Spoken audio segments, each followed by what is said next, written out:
بسم اللہ الرحمن الرحیم علمت نفس ما قدمت وأخرت۔ چوتھی کیفیت، رسول اکرم صلی اللہ علیہ وسلم نے فرمایا اگلا مرحلہ یہ ہوگا کہ نیک اپنی نیکی کی اثرات کو میدان محشر میں دیکھ لے گا، اور برا بھی اپنے اعمال کی قباحتوں کو میدان محشر میں دیکھ لے گا۔ سبعۃ یظلهم اللہ فی ظلہ یوم لا ظل الا ظلہ، 7 خوش نصیب اللہ ذوالجلال انہیں عرش کا سایہ نصیب فرمائیں گے جس دن کوئی سایہ نہیں ہوگا۔ وہ تاجر جو سچا ہے،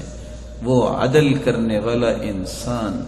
جن کو نور کے ممبروں پہ بٹھایا جائے گا، کستوری کے ٹیلوں پہ بٹھایا جائے گا، صدقہ اس کا سائبان بنا ہوگا۔ یہ وہ لوگ ہیں جو اپنی نیکیوں کے اثرات میدان محشر میں دیکھ لیں گے، اور ایک وہ ہوں گے کہ جو اپنے گناہوں کی وجہ سے منہم من یبلغ الی کعبی،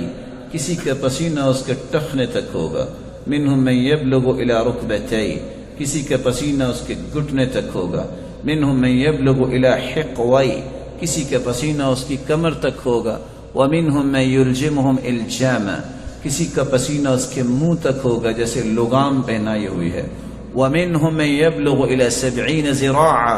اور کچھ ایسے بدبخت ہوں گے 70 ہاتھ پسینے میں ڈبکیاں کھا رہے ہوں گے۔ وہاں دیکھ لے گا، وہاں دیکھ لے گا اپنے گناہوں کے اثرات، اور حالت یہ ہوگی ایک طرف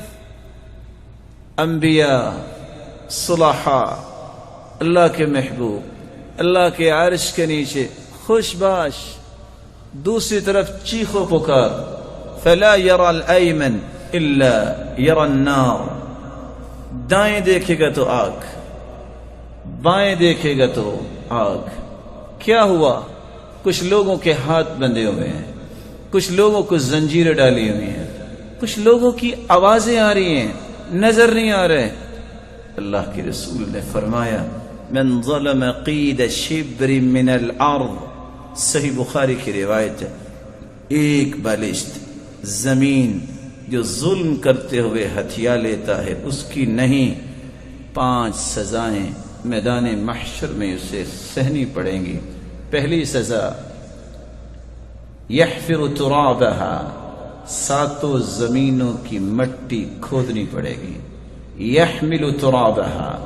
اس کو کندھے پہ 7 زمینوں کو اٹھانا پڑے گا، یطوف بالمحشر حتی یقضى بین الناس،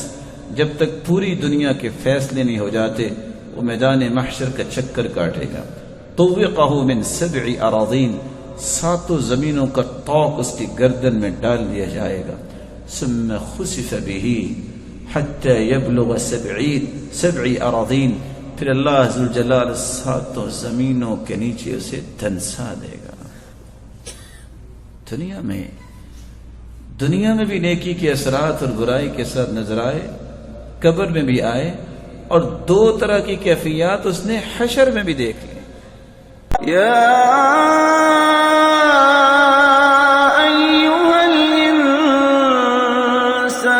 ما غرک بربک الکریم،